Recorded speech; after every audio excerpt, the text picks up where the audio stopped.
अस्सलाम वालेकुम वरहमतुल्लाह। आज इस वीडियो में स्पेसिफ़िक हीट कैपेसिटी ये टॉपिक पढ़ेंगे स्टूडेंट्स और देखेंगे कि किसकी स्पेसिफ़िक हीट ज़्यादा होती है। इस टेबल इसको भी याद रखेंगे।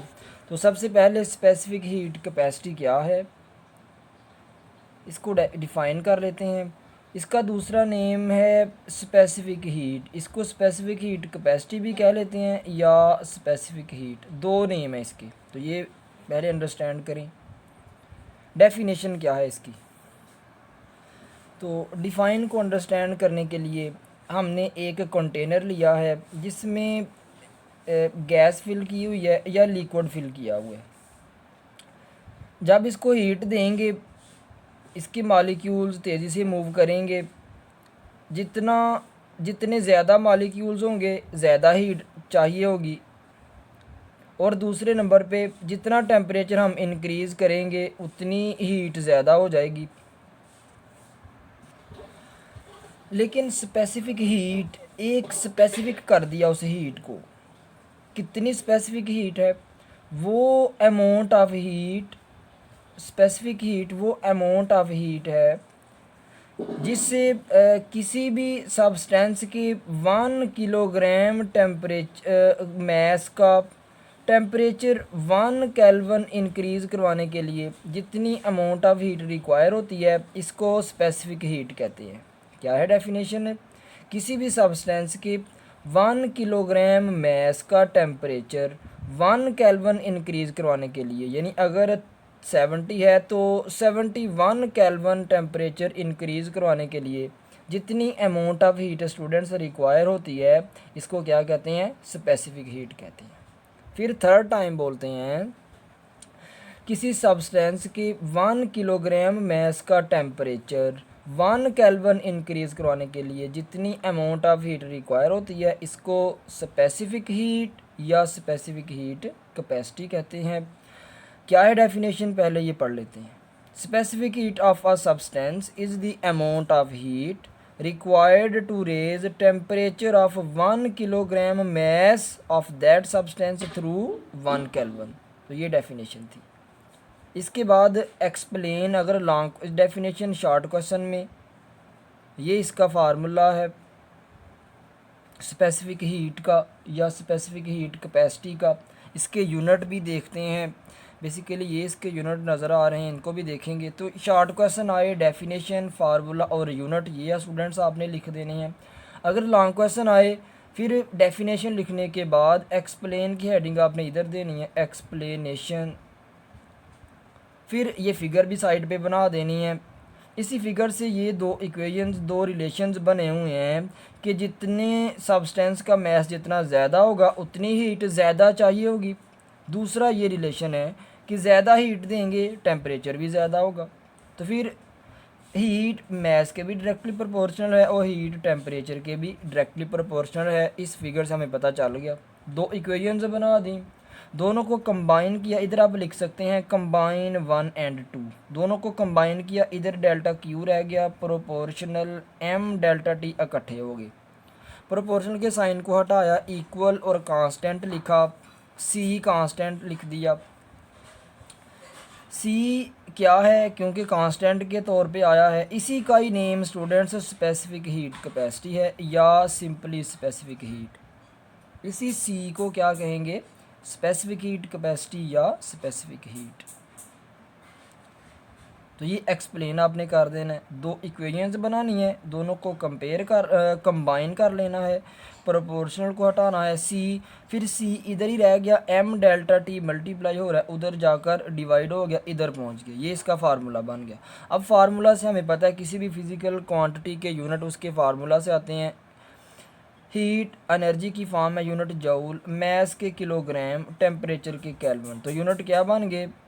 जूल पर किलोग्राम पर केल्विन। ये इसके यूनिट लिखे भी हुए हैं, याद रख लेना। इसके बाद अगर हम इस टेबल को भी आपने याद रखना, एमसीक्यू आते हैं, गौर से देखें इस टेबल को। तो सबसे ज़्यादा 2500 ज़्यादा है, 2010 है, 2100 है, 2016 है, 1760 है, 4200 है। सबसे ज़्यादा वाटर की स्पेसिफ़िक हीट होती है, यानी ज़्यादा हीट चाहिए होती है वाटर को गर्म होने के लिए।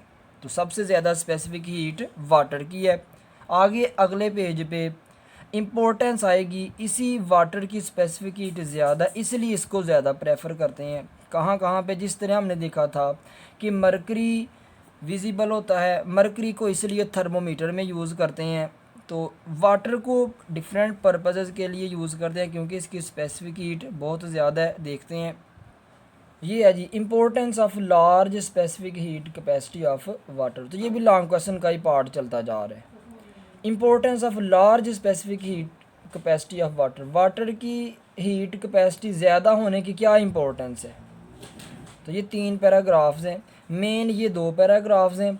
इस पैराग्राफ के ऊपर स्टूडेंट्स आपने हेडिंग दे देनी है कूलिंग सिस्टम ऑफ ऑटोमोबाइल्स, इधर हेडिंग दे देनी यही वाली, ये फिगर रिलेट कर रही है इस पैराग्राफ से। और लास्ट वाले पैराग्राफ के ऊपर हेडिंग देनी है सेंट्रल हीटिंग सिस्टम, इनको छोड़ के सेंट्रल हीटिंग सिस्टम इधर हेडिंग दे देनी है। और सबसे पहले पैराग्राफ के ऊपर हेडिंग देनी है क्लाइमेट चेंज नियर दी सी, कि जो समुंदर के पास इलाके होते हैं उनका क्लाइमेट जल्दी चेंज हो जाता है, गर्मियों से जल्दी सर्दियाँ आ जाती हैं। तो ये इस पैराग्राफ के ऊपर आपने हेडिंग दे देनी है। पहला एमसीक्यू कि स्पेसिफिक हीट ऑफ वाटर कितनी होती है, 4200 जूल पर किलोग्राम पर केल्विन। और ड्राई सॉइल यानी लैंड की, ज़मीन की स्पेसिफिक हीट 810। तो इससे पता चला वाकई वाटर की स्पेसिफिक हीट बहुत ज़्यादा है। और ज़मीन को थोड़ी सी हीट दें, क्योंकि ज़मीन सॉलिड है, थोड़ी सी हीट देंगे तो ये गर्म हो जाएगी। इसके बाद ये 2 एमसीक्यू होने के बाद as a result temperature of soil would increase 5 times more than same mass of water by the same amount of heat. यानी एक कंटेनर में वाटर है, एक में हीट है, लैंड है और ये वाटर है, मट्टी है इधर। हीट दोनों को सेम दे रहे हैं, दोनों को सेम, इसको भी सेम हीट दी तो हीट 5 गुना ज़्यादा गर्म हो जाएगी वाटर से। तो ये भी एमसीक्यू याद रख लें कि ड्राई सॉइल का टेम्परेचर 5 टाइम्स इंक्रीज़ कर देता है, किससे, वाटर से। अमाउंट ऑफ हीट अगर सेम दें तो एमसीक्यू हो गया। आगे temperature of land rises and falls more rapidly, ये भी एमसीक्यू कि ज़मीन का टेम्परेचर जल्दी से बढ़ता है और जल्दी से कूल हो जाता है, यानी ज़मीन जल्दी से गर्म होती है और जल्दी से ठंडी हो जाती है than that of the sea, समुंदर से। फिर hence temperature variations from summer to winter, गर्मियों से सर्दियाँ जल्दी आ जाती हैं, कहाँ पे, are much smaller at places, उन जगहों पे, near the sea than land far away from the sea. तो जो इलाके समुंदर के करीब होते हैं उधर जल्दी से गर्मियों से सर्दियाँ आ जाती हैं। तो ये हमारा पैराग्राफ हो गया क्लाइमेट चेंज नियर दी सी। दूसरा पैराग्राफ, ये दूसरा पैराग्राफ इस फिगर से रिलेट कर रहा है स्टूडेंट्स। क्या है इस पैराग्राफ में, ये ऑटोमोबाइल्स का इंजन बताया हुआ है, ये उनका रेडिएटर है। क्या होता है, इंजन जब चल रहा होता है, इंजन रनिंग कंडीशन में जब होता है, फिर इंजन में थर्मल एनर्जी प्रोड्यूस हो जाती है, हीट प्रोड्यूस हो जाती है बहुत ज़्यादा। तो फिर उस हीट को कम करने के लिए पानी को सर्कुलेट करवाते हैं इंजन में। जैसे हम ट्यूबवेल का इंजन देखें, टरबाइन का इंजन देखें, तो एक गर्म पानी का पाइप होता है जो उधर से उससे बाहर निकल रहा होता है इंजन से, और एक ठंडे पानी का पाइप इंजन में जा रहा होता है। तो इसी तरह ऑटोमोबाइल्स में भी कुछ यूँ है कि पानी, ये जो गर्म पानी हो गया सिलेंडर्स के मूव करने की वजह से, ये जो एरोज़ बने हुए हैं, गर्म पानी जैसे ही इस रेडिएटर के पास से गुजरेगा, वो गर्म पानी उधर से आ रहा है ऊपर से, जैसे ही गर्म पानी आया, गर्म पानी ठंडा हो गया, रेडिएटर ने उसको ठंडा कर दिया, क्योंकि एयर ठंडी हवा पड़ रही है, गाड़ी रोड के ऊपर चल रही है और ठंडी हवा आगे से पड़ रही है और पंखा घूम रहा है। ये पंखा उस गर्म पानी को ठंडा कर देगा, फिर वो ठंडा पानी सिलेंडर्स में ऐसे मूव करेगा। इस तरह इंजन की स्टेबिलिटी जो है वो बरकरार रहेगी। तो इसलिए वाटर को, क्योंकि वाटर की स्पेसिफिक हीट कैपेसिटी बहुत ज़्यादा है, इसलिए इसको कूलिंग सिस्टम ऑफ ऑटोमोबाइल्स में यूज़ करते हैं, क्योंकि ये इसकी स्पेसिफिक हीट बहुत ज़्यादा है। ज़्यादा हीट दें फिर ये गर्म होता है और देर से ही ये ठंडा होता है।